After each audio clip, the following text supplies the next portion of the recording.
Ողջույն սիրելիներս, ուրախ եմ ձեզ տեսնել հայկական խոհանոց ալիքում։ Այսօր միասին պատրաստում ենք շատ համեղ, յուրահատուկ տոնական աղցան, հավի կրծքամսով, թթու վարունգով և տապակած սմբուկով։ Համերի համադրությունը շատ ներդաշնակ է, արդյունքում ստացվում է հագեցնող, գեղեցիկ և իսկապես տոնական աղցան, որը սեղանին առանձնանալու է իր յուրահատուկ համով։ Բոլոր բաղադրիչները հասանելի են, մատչելի, ընդամենը 30 րոպե և սեղանին կունենաք ամենահամեղ, գեղեցիկ տեսք ունեցող աղցանը։ Նախքան բաղադրատոմսին անցնելը չենք մոռանում հավանել տեսանյութը, իսկ եթե մինչև այժմ չեք բաժանորդագրվել հայկական խոհանոց ալիքին, խնդրում եմ բաժանորդագրվեք և սեղմեք զանգակ կոճակը։ Մեզ անհրաժեշտ է 3-ից 4 հատ խրխրթան թթու վարունգ, որը կարտոֆիլ մաքրելու սարքի միջոցով բաժանում ենք այսպիսի ելուստների։ Թթու վարունգը այս աղցանին հաղորդում է յուրահատուկ պիկանտ համ, այն մի փոխարինեք մարինացված կամ թարմ վարունգով։ Ամբողջ այսպիսի ժանյակների բաժանելուց հետո վարունգը պետք է պարտադիր ջրազրկել, աղցանի մեջ մեզ ավելորդ խոնավություն պետք չէ։ Վարունգի թթվաշությունը և խրխրթանությունը աղցանը դարձնում է առանձնահատուկ։ Իսկ թե ինչպես պատրաստել խրխրթան խառը թթու, որ վարունգը չփափկի, աղաջուրը ծոր չտա, մի հրաշալի բաղադրատոմս կթողնեմ նկարագրությունների բաժնում։ 300 գրամ խաշած հավի կրծքամիսը բաժանում ենք մարաթելերի։ Հավի կրծքամիսը եփելիս առաջին ջուրը պետք է թափել։ Ջուրը փոխելուց հետո միսը եփվում է ավելի մաքուր միջավայրում, ստացվում է ավելի նուրբ և առանց ավելորդ հոտի։ Սա հատկապես լավ է աղցանների ու թեթև ուտեստների համար։ Նախապատրաստած բաղադրիչները լցնում ենք աղցանամանի մեջ, չենք մոռանում վարունգը ջրազրկել։ Թանկագիններս, այս բաղադրատոմսը փորձելուց հետո խնդրում եմ մեկնաբանությունների բաժնում կիսվեք ձեր կարծիքներով։ Թարմություն հաղորդելու համար մարացնում ենք կես կապ համեմ։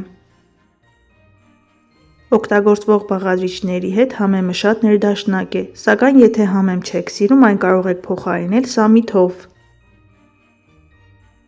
Մեզ անհրաժեշտ է նաև 800-ից 1000 գրամ սմբուկ։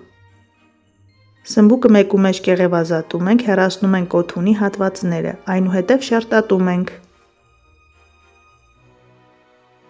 Աշնան-սմբուկը գրեթե միշտ դառնություն է պարունակում, սմբուկի գույնին նայելով կարելի է վստահել, որ դա այդպես է, քանի որ այն ունի կանաչ երանգ։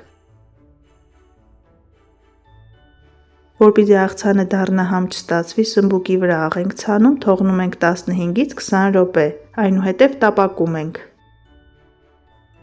Սիրելիներս, եթե սառցախցիկում պահում եք տապակած սմբուկ, այս աղցանը կարող եք պատրաստել նաև ամանորին, այդպես էլ շատ համեղ է ստացվում։ Տապակի մեջ լցնում ենք ձետ, թողնում ենք մի լավ տաքանա, չորացնում ենք սմբուկը խոհանոցային անձեռոցիկներով, այնուհետև տապակում ենք։ Տապակելուց հետո կրկին դնում ենք անձեռոցիկների վրա, որպեսզի ավելորդ ձեթը դուրս գա։ Աղցանի մեջ վարունգը, հավի կրծքամիսը և սմբուկը պետք է լինեն կտրտված երկար, որպեսզի լինեն համահունչ, իսկ աղցանը ունենա տոնական տեսք։ Ամբողջ սմբուկը տապակելուց հետո այսպես երկարավուն ձևով կտրում ենք։ Սիրելիներս, ամանորին ընդառաջ ինչ բաղադրատոմսեր կցանկանաք տեսնել հայկական խոհանոց ալիքում, գրեք մեկնաբանություններում։ Այն թխվածքը աղցանը կամ ուտեստը, որը շատ կնշվի, ես սիրով կպատրաստեմ։ Սմբուկը կավելացնենք մնացած բաղադրիչների վրա և մնում է միայն համեմել։ Ավելացնում ենք սև պղպեղ աղես ճաշակի և 2 ճաշի գդալ մայոնեզ։ Մայոնեզը ավելացնում ենք բաղադրիչները պարզապես միացնելու համար, շատ չենք օգտագործում։ 2-ից 3 ատամիկ սխտոր և այս ամենը մի լավ խառնում ենք, աղցանը պատրաստ է, կարելի է մատուցել անմիջապես։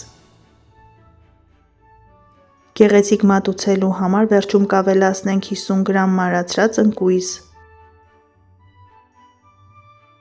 Այս աղցանի յուրաքանչյուր պատառը վայելք է, փորձեք և վստահ կարող եմ ասել, որ շատ եք հավանելու։